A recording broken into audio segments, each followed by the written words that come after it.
కేటీఆర్ మీడియాతో మాట్లాడుతున్నారు. ఇప్పుడు లైవ్ చూద్దాం. ఏమన్నాడు? ఎవరెవరైతే పార్టీ ఫిరాయించిండ్రో వాళ్ళ పక్షంలో సువమోటోగా 4 వారాల తర్వాత మేమే మళ్ళొక్కసారి విచారిస్తామని చెప్పి కూడా హైకోర్టు చెప్పింది. నేను హైకోర్టుకి గౌరవ న్యాయమూర్తి గారికి కూడా హృదయపూర్వకంగా నేను ధన్యవాదాలు తెలియజేస్తా ఉన్నా బీఆర్ఎస్ పార్టీ పరంగా. ఎందుకంటే మీరిచ్చిన తీర్పు వల్ల ప్రజాస్వామ్యాన్ని గౌరవించినట్టయింది, మీరిచ్చిన తీర్పు వల్ల సుప్రీంకోర్టు తీర్పును గౌరవించినట్టయింది. అదే క్రమంలో ఎప్పుడైతే ఈ ముగ్గురు మీద తీర్పు వచ్చిందో ఆ రోజు కౌశిక్ రెడ్డి గారు మాట్లాడినారు. ఏమన్నారు కౌశిక్ రెడ్డి గారు? దమ్ముంటే రాజీనామా చేయండి, ప్రజాక్షేత్రంలోకి రండి, ప్రజాస్వామ్యం మీద నమ్మకం ఉంటే ముఖ్యమంత్రి రాహుల్ గాంధీ దమ్ముంటే రాండ్రి, ఈ 10 మందితో రాజీనామాలు చేపియండి, మీరు వెంటనే ప్రజాక్షేత్రంలో ఎవరి బలం ఏందో తేల్చుకుందామని అన్నాడు. ఈ మాట ఆ రోజు కౌశిక్ రెడ్డి ప్రెస్ మీట్ పెట్టినప్పుడు ఒక్కసారి నేను మీకు గుర్తు చేస్తా ఉన్నా. కౌశిక్ రెడ్డి గారు మొన్న హైకోర్టు తీర్పు తర్వాత మాట్లాడాడు. కానీ ఆనాడు రేవంత్ రెడ్డి గారు ఆ రోజు ప్రతిపక్షంలో ఉన్నప్పుడు, పిసిసి అధ్యక్షుడు ఉన్నప్పుడు పార్టీ మారిన ఎమ్మెల్యేల మీద ఏం మాట్లాడిండో ఒకసారి గుర్తు తెచ్చుకోమని అని చెప్పింది రేవంత్ రెడ్డి. పార్టీ ఫిరాయించిన ఎమ్మెల్యేలను రాళ్లతో కొట్టి చంపమన్నాడు, సావుడప్పు కొట్టిపిస్తా అన్నాడు. పార్టీ ఫిరాయించిన ఎమ్మెల్యేలను ఉరిదీయాలే అని మాట్లాడినాడు రేవంత్ రెడ్డి. మరి ఆయన మాట్లాడిన మాటల ముందు మా పార్టీ తరఫున మాట్లాడిన నాయకులు ఎవరు కూడా ఆయన మాట్లాడినంత అసహ్యంగా, అంత చండాలంగా ఎవరు కూడా మాట్లాడలేదు.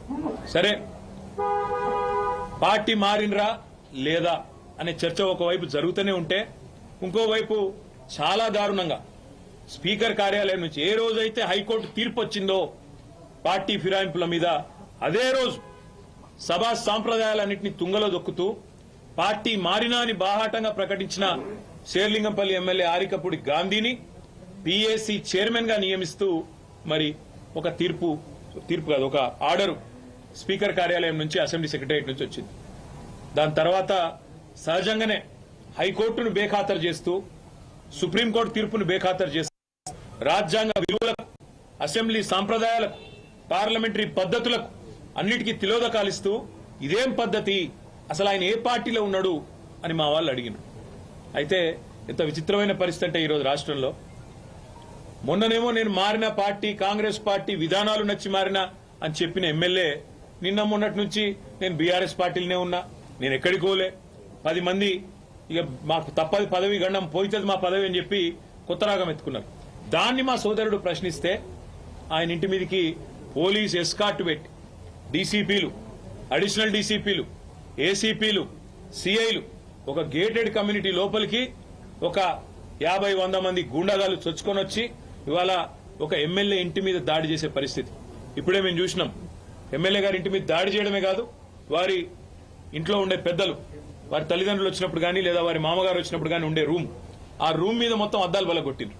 అందులో ఉన్న పెద్దలకు ఏమన్నా అయ్యింటే, ఏమన్నా జరిగింటే, జరగకూడదు ఏమైనా జరిగింటే ఎవడు బాధ్యుడు? రేవంత్ రెడ్డా, లేకపోతే ఇక్కడ దాడి చేయడానికి వచ్చిన ఆరికపూడి గాంధీ? ఈ రకమైన గూండాగిరి, ఈ రకమైన దౌర్భాగ్యం హైదరాబాద్ 10 ఏళ్లలో ఎన్నడూ లేదు. ఒక ఎమ్మెల్యే ఇంటి మీదనే దాడి, అది ఎమ్మెల్యే ఇంటి మీదకి దాడికి వస్తుంటే ఫ్యాక్షన్ సినిమాల్లో చూపెట్టినట్టు కార్లకెళ్లి బయటికి వెళ్ళాడుకుంటా 20 బండ్లు పెట్టుకుని లైవ్ పెట్టుకుంటా ఆడికెళ్లి ఇటు దాకా పోలీస్ ఎస్కాట్లో వచ్చిరంటే చేతగాని ఒక హోంమంత్రి, చేతగాని ముఖ్యమంత్రి ఈరోజు రాష్ట్రానికి ఉండడం వల్లనే ఈ దౌర్భాగ్యం దాపురించింది. అసలు రేవంత్ రెడ్డి, నేను అడుగుతా ఉన్నా, నువ్వు ముఖ్యమంత్రివేనా? అసలు నీకు అర్హత ఉందా? ఇవాళ హైదరాబాద్ లో నడి వీధిలో ఈ రకమైన గూండాగిరి చేస్తే రేపు జరగకూడదు ఏమైనా జరిగితే ఎవడు బాధ్యుడు? నువ్వా, నీ ప్రభుత్వమా, నీ డీజీపా? ఎవరు తీసుకుంటారని నేను అడుగుతా ఉన్నా. ఇంత దుర్మార్గమా? నీ కనీసం హైదరాబాద్ లో లా అండ్ ఆర్డర్ కంట్రోల్ చేసే ముఖం లేదు. పేపర్లు రాస్తున్నాయి, మన ఆంధ్రజ్యోతి రాసింది 30 రోజుల్లో 28 మర్డర్లు. ఈనాడు రాస్తుంది ఈ నగరానికి ఏమైంది అని. అదేమి చేతగాదు చేసేది. హోంమంత్రి ఉన్నాడో లేడో ఎవరికి తెలియదు, ముఖ్యమంత్రి ఎక్కడున్నాడో ఎవరికి తెలియదు. ఢిల్లీకి ఎక్కే విమానం దిగే విమానం అన్నట్టు 22 సార్లు ఎక్కడు దిగుడు తప్ప పీకిందేమీ లేదు. కనీసం హైదరాబాద్ లో శాంతి భద్రతలను కంట్రోల్ చేయలేని దౌర్భాగ్యపు ముఖ్యమంత్రి ఇవాళ ఒక ఎమ్మెల్యే ఇంటి మీదికి మాత్రం గూండాలను పోలీసులు ఎస్కాటించి పంపిన ఒక దౌర్భాగ్యపు చరిత్రహీన ముఖ్యమంత్రిగా రేవంత్ రెడ్డి మిగిలిపోతాడు. నేను అడుగుతా ఉన్నా మా కౌశిక్ రెడ్డి అడిగిన ప్రశ్ననే, ఏ పార్టీలో ఉన్నావు గాంధీ? అసలు మీ 10 మంది ఎమ్మెల్యేలు ఎవడైతే పార్టీ మారినరో, ఎవరి ఇంటింటికైతే పోయి ముఖ్యమంత్రి అనేటోడు కండువా కప్పిండో, ఫస్ట్ మీరు ఏ పార్టీలో ఉన్నారో చెప్పండి. మీకు ఇప్పటికే స్పీకర్ దగ్గర పిటిషన్లు ఉన్నాయి 10. స్పీకర్ గారు కూడా తేల్చాలా. ఇవన్నీ కాదు, ఇవేమీ లేదు, మేము రైతు రుణమాఫీ మీద అడిగితే, లేదా వరద బాధితుల తరఫున ప్రశ్నిస్తే, లేదా రైతు బంధు ఎప్పుడు ఇస్తావని అడిగితే, మహిళా సోదరిమణులకు 2500 ఎప్పుడు ఇస్తావని అడిగితే, లేదా పెన్షన్లు ఎప్పుడు పెంచుతావని అడిగితే, 100 రోజుల్లో గ్యారంటీలు అమలు చేస్తా అన్న సన్నాసి ఎక్కడ తెచ్చిండు ముఖ్యమంత్రి అని అడిగితే తట్టుకోలేక హెడ్లైన్ మేనేజ్మెంట్ కోసం, అటెన్షన్ డైవర్షన్ కోసం ఒక దిక్కు హైడ్రా అని హైడ్రామా, ఇంకో దిక్కు ఈ రకంగా ఎమ్మెల్యేల ఇంటి మీదకే గూండాలను పంపడం అంటే దీనికంటే సిగ్గుచేటు ఇంకొకటి ఉండదు. తప్పకుండా నేను రేవంత్ రెడ్డిని అంటా ఉన్నా, చరిత్రలో నీలాంటి పనికిమాలిన ముఖ్యమంత్రులు, నీలాంటి తలమాసిన ముఖ్యమంత్రులు మస్తుగా వచ్చిండ్రు, మస్తుగా పోయినారు. పెద్ద పెద్దోళ్ళతో కొట్లాడినాం, చంద్రబాబుతో కొట్లాడినాం, రాజశేఖర రెడ్డితో కొట్లాడినాం, కిరణ్ కుమార్ రెడ్డితోని, రోషయ్య గారితో ఎంతో మందితో తలపడ్డాం. నువ్వు వాళ్ళందరికంటే కూడా చాలా చిన్నోడు, ఈ చిట్టినాయుడు, నువ్వు చాలా చిన్నోడవు. నేను మా దగ్గర మా భాషలో చెప్పాలంటే హైదరాబాద్ లో బుల్లబ్బాయి అంటారు నీలాంటి వాళ్ళు. ఇలాంటి బుల్లబ్బాయిలు చిట్టినాయుడులను చాలా మందిని చూసినాం. ఏం ఫరక్ పడేది కూడా ఏం లేదు, ఏం ఇంటికి కూడా వీకలేవు. కానీ ఏదో పైశాచిక ఆనందం, 4 రోజులు ముఖ్యమంత్రి పదవిలో కూర్చున్నా, నేనేందో పెద్దోడిని అయిపోయినా అనేదో ఎగిరిగిరి పడతా ఉన్నావు. రేవంత్ రెడ్డి గారు అధికారం ఎవరికి శాశ్వతం కాదు. నువ్వు ఒక దుష్ట సాంప్రదాయానికి తెరలేపుతా ఉన్నావు. ఇది తప్పకుండా నిన్ను దహిస్తుంది, నిన్ను వెంటాడుతుంది. రేపు నువ్వు పదవిలోకి వెళ్ళి దిగిపోయినాక తప్పకుండా నువ్వు ఈరోజు ఏదైతే దుష్ట సాంప్రదాయాలు నెలకొల్పుతున్నావో ఇవన్నీ నీకే చుట్టుకుంటాయనే మాట కూడా నేను వారిని హెచ్చరిస్తా ఉన్నా. తప్పకుండా ఈ 10 మంది మీద వేటు వేయాల్సిందే. అదేవిధంగా కౌశిక్ రెడ్డి గారి ఇంటి దాకా గూండాలను తీసుకొచ్చిన పోలీసులు ఎవరైతున్నారో వాళ్ళని కూడా వదిలిపెట్టాం. తప్పకుండా అవసరమైతే కోర్టు ద్వారా పోరాడతాం, అవసరమైతే న్యాయపరమైన ప్రయత్నము చేస్తాం. డీజీపీ గారు కనుక స్పందించి ఇక్కడ ఏసీపీ సిఐ ఎవరైతే దగ్గర ఉండి మరి గూండాలను తీసుకొచ్చి గేటెడ్ కమ్యూనిటీ లోపలికి తీసుకొచ్చి ఎమ్మెల్యే ఇంటి మీద దాడి చేయించడానికి అన్ని రకాలుగా ఇక్కడ రంగం సిద్ధం చేసినారో వాళ్ళని తప్పకుండా సస్పెండ్ చేయాలి, వాళ్ళ మీద చర్య తీసుకోవాలని చెప్పి కూడా నేను కోరుతా ఉన్నా.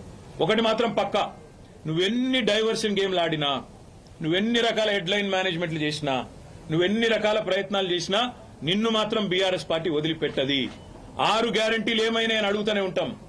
రైతు రుణమాఫీ ఎప్పుడు చేస్తామని అడుగుతూనే ఉంటాం.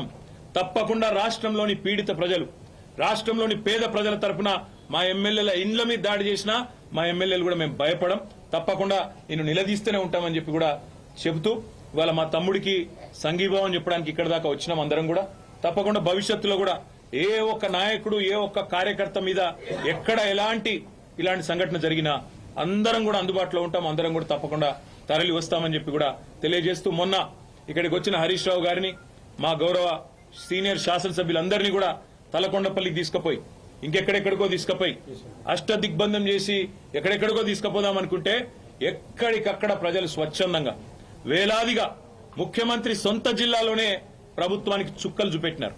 వేల మంది రోడ్ల మీదకి వచ్చినారు. అర్ధరాత్రి కూడా 10:30, 11 దాకా వేలాది మంది రోడ్ల మీదకి వచ్చి ఆ రోజు తలకొండపల్లి పోలీస్ స్టేషన్ కావచ్చు, లేదా కేశంపేట పోలీస్ స్టేషన్ కావచ్చు, ఎక్కడికక్కడ ఎదురు తిరిగి ఈ ప్రభుత్వానికి పాలమూరు పౌరుషం చూపెట్టినందుకు వారికి, అదేవిధంగా నిన్న ఒక్క అరికపూడి గాంధీని హౌస్ అరెస్ట్ చేస్తే పోతున్నాయి కదా, దానికోసం నిన్న మొత్తం రాష్ట్రంలో వేలాది మంది బీఆర్ఎస్ కార్యకర్తలను హౌస్ అరెస్ట్ చేశారు. కానీ గాంధీకేమో ముంగట పోలీస్ ఎస్కాట్లు, మంచిగా బ్రహ్మాండంగా ఏసీపీలు, డీసీపీలు దగ్గర ఉండి గూండాలను తీసుకొచ్చి ఇక్కడ దాడి చేపించిండ్రు. అక్కడ మాత్రం మొత్తం రాష్ట్రంలో వేలాది మంది మా కార్యకర్తల నాయకులను హౌస్ అరెస్ట్ చేయడం జరిగింది.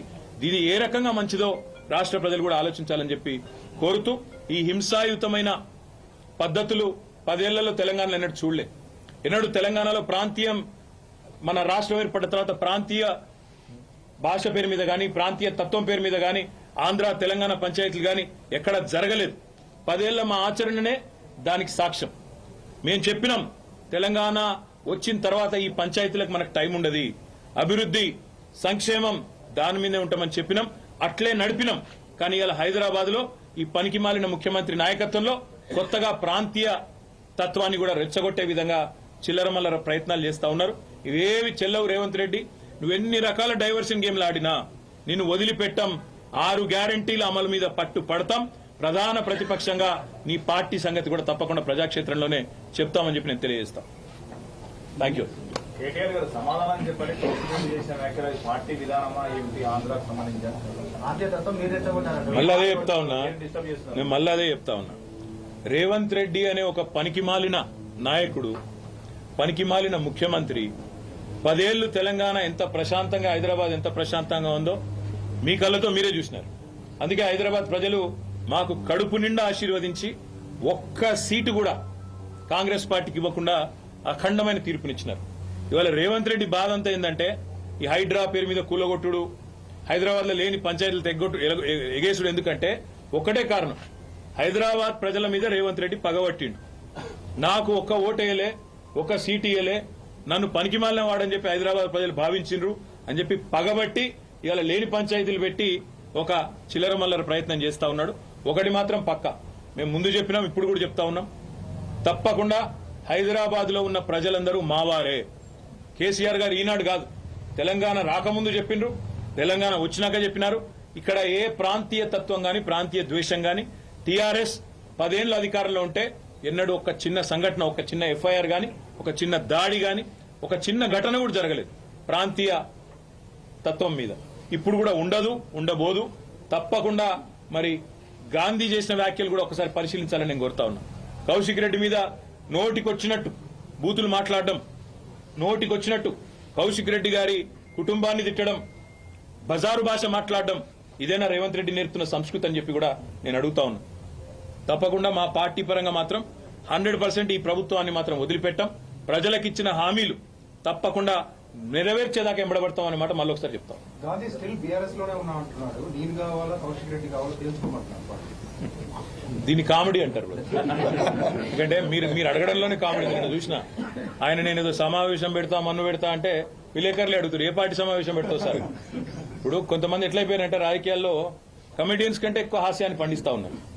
ఆయననే పెట్టుకుంటాడు, నేను చేరిన కాంగ్రెస్ లా అదేదో రేవంత్ రెడ్డి ఏదో పీకి పందిరేసిండు, హైదరాబాద్ ఏదో చేస్తాడు, నేను అందుకే అలా చూస్తున్నా అన్నాడు. నేను అడుగుతున్నా గాంధీని, నువ్వు మొన్న ఎలక్షన్లు ఏం చెప్పినావు శేర్లింగంపల్లి ఓటర్లకు? 9,500 కోట్ల రూపాయలతో కేసీఆర్ గారు, కేటీఆర్ గారు హైదరాబాద్ అభివృద్ధి చేసిండు, మా శేర్లింగంపల్లి అభివృద్ధి చేసిండు, అందుకే ఓటు అడుగుతున్నా అన్నావు. మరి నేను అడుగుతున్నా గాంధీని, నువ్వే కదా కాంగ్రెస్ లో పోయినావు, 9,500 కోట్ల అభివృద్ధి, మరి 9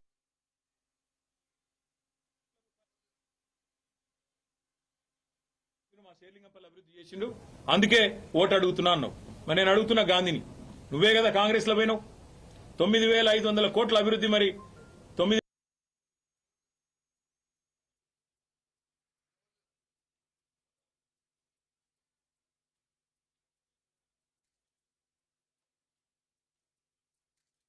మీ ఎమ్మెల్యే ఏ పార్టీలు ఉన్నాడు అనే మాట మీరు ఒక్కసారి ఒక రౌండ్, 11 డివిజన్లు ఉన్నట్టున్నాయి ఇక్కడ, తలా ఒకటి 10 డివిజన్లు ఉన్నాయి, తలా ఒక డివిజన్ పంచుకోండి, ఆ డివిజన్లోని ఓటర్లను అడగండి, మీరు గెలిపించిన మీ ఎమ్మెల్యే ఎక్కడ ఉన్నాడు, ఏ పార్టీలో ఉన్నాడో అడగండి. దాని ప్రకారం మనం స్పీకర్ గారికి కూడా అదే రిపోర్ట్ మీరు ఇవ్వండి. తద్వారా స్పీకర్ గారికి కూడా చాలా క్లారిటీ వచ్చి కళ్ళు తెరుచుకొని ఆయన తీర్పు జల్దీ తీసుకుంటారని నేను అనుకుంటాను. Thank you. జై తెలంగాణ.